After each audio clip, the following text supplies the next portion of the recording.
दिल्ली से आज शाम एक बहुत ही परेशान करने वाली खबर सामने आई है। तो चलिए बिना किसी देरी के समझते हैं कि आखिर हुआ क्या है।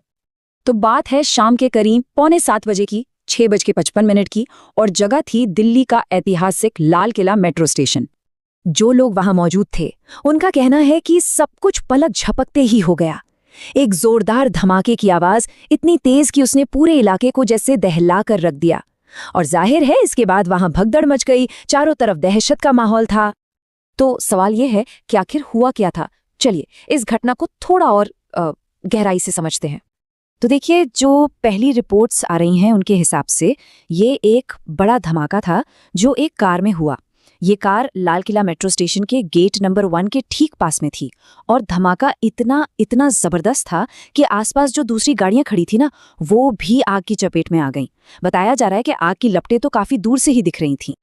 देखिए, ऐसी किसी भी घटना का जो सबसे दुखद पहलू होता है वो है इंसानी जिंदगी का नुकसान। तो अब हम बात करेंगे कि इस हादसे का असर लोगों पर क्या पड़ा।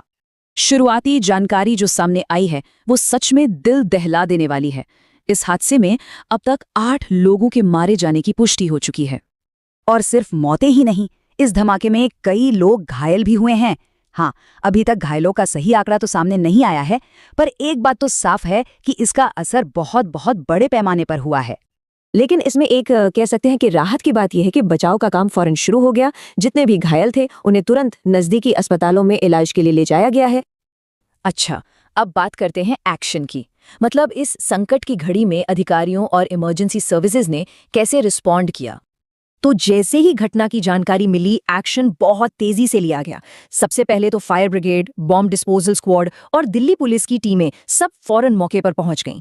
उन्होंने आते ही सबसे पहला काम ये किया कि पूरे इलाके को सील कर दिया। मतलब मेट्रो स्टेशन और आसपास की सारी सड़कें बंद, और इसके तुरंत बाद पूरी दिल्ली में हाई अलर्ट जारी कर दिया गया।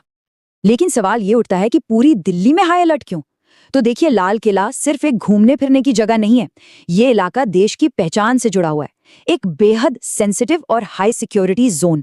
तो जाहिर है यहाँ पर होने वाली किसी भी छोटी बड़ी घटना को बहुत ही सीरियसली लिया जाता है। ये एक तरह से पूरे शहर के लिए खतरे की घंटी होती है। तो ठीक है, इलाका सुरक्षित हो गया, बचाव कार्य चल रहा है। लेकिन अब जो सबसे बड़ा सवाल है वो है जांच का। तो चलिए अब ये देखते हैं कि इन्वेस्टिगेशन किस तरफ जा रही है। फिलहाल जो है पुलिस और जांच एजेंसियां 2 मेन थ्योरीज पे काम कर रही हैं। पहली संभावना यह है कि ये शायद सिर्फ एक टेक्निकल फॉल्ट हो, मतलब गाड़ी में ही कोई गड़बड़ हो गई हो।